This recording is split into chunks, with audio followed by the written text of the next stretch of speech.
Medium term కోసం ఎటువంటి sectors ఎటువంటి స్టాక్స్ రికమెండ్ చేస్తారు? ఎవర్ గ్రీన్ మాత్రం ఫార్మా అండి, డెఫినెట్లీ వితౌట్ ఎనీ డౌట్ అనమాట. ఎందుకంటే ఇది వరకు డిఫెన్సివ్ స్టాక్స్ అనుకునే కూడా ఇప్పుడు బాగా గ్రోత్ స్టోరీస్ వస్తున్నాయి అనమాట.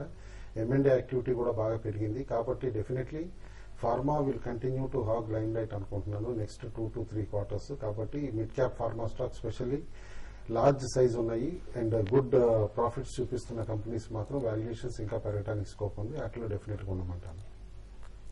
ఓకే అండి. పవన్ కుమార్ హైదరాబాద్ నుంచి మరో కాలర్ లైన్ ఉన్నారు. హలో, నమస్తే అండి. ఏమండి, విష్ణు కెమికల్స్ బై చేయాలనుకుంటున్నానండి. ప్రజెంట్ లెవెల్ లో బై చేయొచ్చా అని ఒకసారి కుటుంబరావు గారు సజెషన్ అండి. ఆ తర్వాత అది ఒక్కొక్కసారి ట్రేడింగ్ పేపర్ లో కనబడట్లేదు, ట్రేడ్ అయినట్టు షేర్లు ఒకసారి అండి, అలా ఏమైనా జరుగుతుందండి? అంటే ఏ పేపర్ లో చూస్తున్నారు అండి? అంటే బిజినెస్ స్టాండర్డ్ లో ఒక్కొక్కసారి ఓకే అండి, ట్రేడ్ అయినట్టు చూపించట్లేదండి. ఓకే అండి. ఒక్కటండి స్టాక్ లో అంటే లిక్విడిటీ, ఏ టైంలో ఎగ్జిట్ అయ్యే పాయింట్ కూడా ఒకసారి చెప్పండి. ఒకటండి స్టాక్ లో లిక్విడిటీ మాత్రం డెఫినెట్లీ కొంచెం తక్కువ అండి. ఎందుకంటే ఇప్పుడు ప్రెసెంట్ అక్యుములేషన్ ఫేజ్ లో ఉంది. లిటరలీ 70 రూపీస్ దగ్గర మీకు దాదాపు 3 months నుంచి స్టాక్ హోవర్ అవుతుంది. మీరు 4th quarter రిజల్ట్ అబ్జర్వ్ చేస్తుంటే కనుక already arrears tax, deferred tax ఏదైతే ఉందో మొత్తం కూడా రైట్ ఆఫ్ చేశారు కంపెనీకి, అందులో పే చేస్తారనమాట. దాంతో మీకు మైల్డ్ లాస్ చూపించినా కూడా ఫుల్ ఇయర్ కి చూస్తే కనుక డ్రామాటిక్ టర్న్ అరౌండ్ చూపించారు. కంపేర్ టు 09 performance, 010 performance చాలా ఎక్సలెంట్ ఉంది. ఎక్స్పాండెడ్ కెపాసిటీ కూడా కమిషన్ అయిపోయింది ఇప్పుడు వాళ్ళది వైజాగ్ ప్లాంట్. కాబట్టి ఈ ఫస్ట్ క్వార్టర్ లోనే మోర్ దాన్ 60 crores నెట్ ఇది టాప్ లైన్ రావచ్చు అని చెప్పేసి అని అనుకుంటున్నాం. ఇయర్ ఆన్ ఇయర్ కూడా టర్న్ ఓవర్ 300 crores క్రాస్ అవుతుంది ఇయర్ అని చెప్పేసి కూడా ఎక్స్పెక్టేషన్స్ ఉన్నాయి. డెఫినెట్లీ అట్ కరెంట్ లెవెల్స్ మీరు medium term two long term horizon తో ఉంటే కనుక కొనొచ్చు. డ్రామాటిక్ యాక్షన్ మాత్రం డే టు డే బేసిస్ లో స్టాక్ లో ఎక్స్పెక్ట్ చేయొద్దండి, ఎందుకంటే వాల్యూమ్స్ ఓన్లీ 2000 to 10,000 లెవెల్స్ లో అవుతాయి కాబట్టి.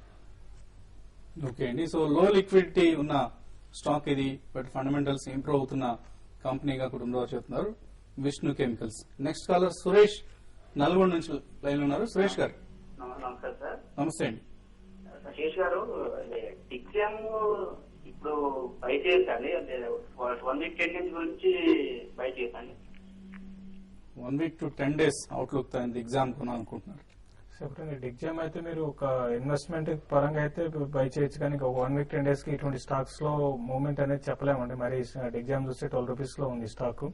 అయితే రీసెంట్ గా చూస్తే బాగా కరెక్షన్ నుంచి బాగా కరెక్ట్ అయ్యే స్టాక్ ఒకసారి స్పర్ట్ వచ్చి వాల్యూమ్స్ తో పెరుగుతుందండి. వన్ వీక్ లోనే ఒక 14% దాకా పెరగడం జరిగింది. అయితే 1 month నుంచి 15% దాకా రిటర్న్ ఇవ్వడం జరిగింది. ఇటువంటి టైంలో మాత్రం మీరు కొంచెం బయింగ్ అవాయిడ్ చేయడం మంచిది.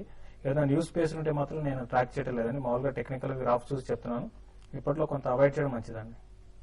ఓకే అండి. చాలా హ్యూజ్ వాల్యూమ్స్ నమోదవుతున్న కౌంటర్ ఇది. ఎగ్జామ్ లిమిటెడ్ టెక్స్టైల్ రంగానికి సంబంధించిన కంపెనీ.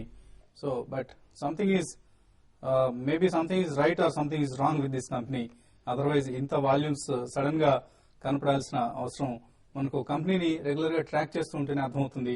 అదర్వైజ్ జస్ట్ రిస్క్ తీసుకోవాలని అనుకుంటే మాత్రం అవాయిడ్ తీసుకుంటారండి ఎగ్జామ్ ని. ఇప్పుడు ఒక షార్ట్ బ్రేక్ తీసుకుందాం.